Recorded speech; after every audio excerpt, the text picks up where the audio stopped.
চীনকে যেন কোনো কিছু দিয়েই আর থামানো যাচ্ছে না। তারা একের পর এক এমন সব ইঞ্জিনিয়ারিং প্রকল্প সামনে নিয়ে এসেছে যেগুলো পুরো বিশ্বের কাছে তৈরি করা একেবারেই অসম্ভব মনে হয়। ওয়াটারফল ব্রিজ, এটি চীনের রিয়াংজু প্রদেশে অবস্থিত বিখ্যাত রুই ব্রিজ।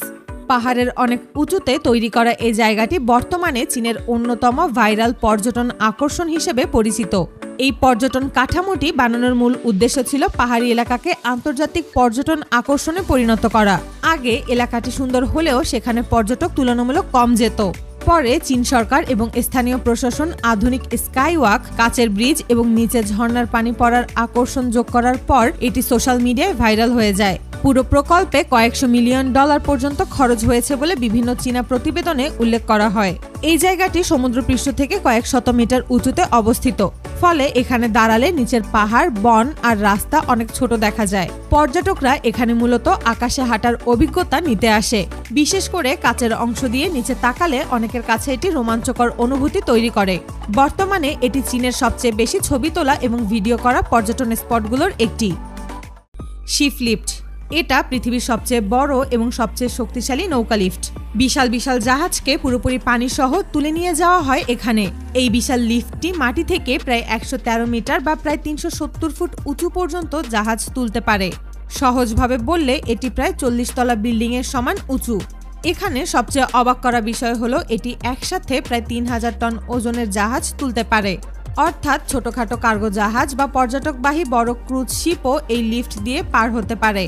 পুরো জাহাজকে একটি বিশাল পানি ভর্তি চেম্বারের মধ্যে ঢোকানো হয়। তারপর সেই পানি সহ চেম্বারটাকে উপরে ওঠানো হয়। পুরো সিস্টেমের চলমান ওজন প্রায় 34,000 টন পর্যন্ত হতে পারে। এটি চীনের ইয়ানজি নদীর উপর বানানো বিখ্যাত থ্রি গর্জেস ড্যাম এলাকায় অবস্থিত। এই ড্যামটি পৃথিবীর সবচেয়ে বড় জলবিদ্যুৎ প্রকল্পগুলোর একটি।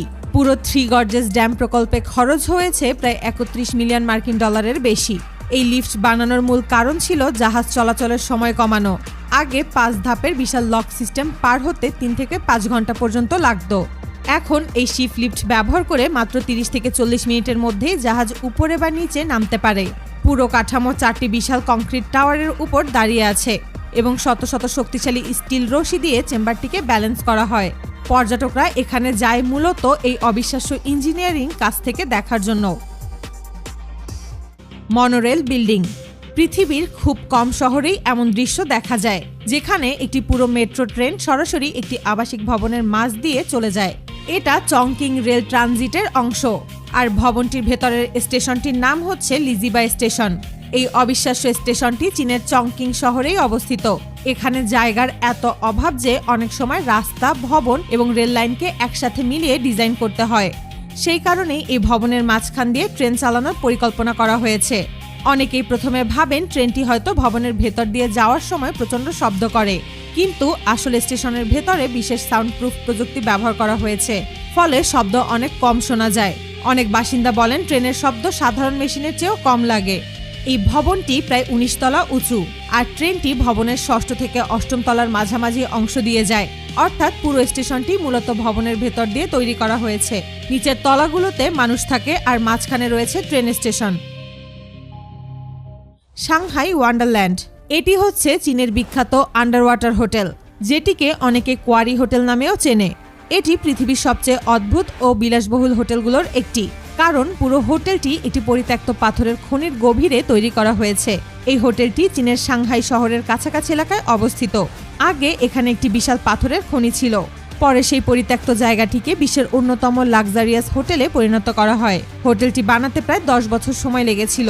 বিভিন্ন আন্তর্জাতিক প্রতিবেদনের তথ্য অনুযায়ী পুরো প্রকল্পে প্রায় 2 বিলিয়ন ইউয়ান অর্থ খরচ করা হয়েছে, কারণ এটি সাধারণ ভবনের মতো মাটির উপরে নয়, বরং গভীর খনির ভেতরে তৈরি করতে হয়েছে। এই হোটেলের সবচেয়ে অবাক করা বিষয় হলো এর অধিকাংশ তলাই মাটির নিচে অবস্থিত। মোট 18টি তলার মধ্যে অনেকগুলোই খনির গভীরে তৈরি। এমনকি নিচের 2টি তলা পুরোপুরি পানির নিচে তৈরি করা হয়েছে, যেখানে বিশেষ আন্ডার ওয়াটার রুমও রয়েছে। এই প্রকল্পটি বানানোর মূল উদ্দেশ্য ছিল একটি পরিত্যক্ত শিল্প এলাকাকে বিশ্বমানের পর্যটন আকর্ষণে পরিণত করা। তবে সবথেকে ইন্টারেস্টিং ব্যাপার হলো রাতের বেলা এর লাইটিং। রাতের বেলা পুরো হোটেল এমনভাবে জ্বলে ওঠে যেন সেখান থেকে চোখ ফেরানো অসম্ভব হয়ে যায়।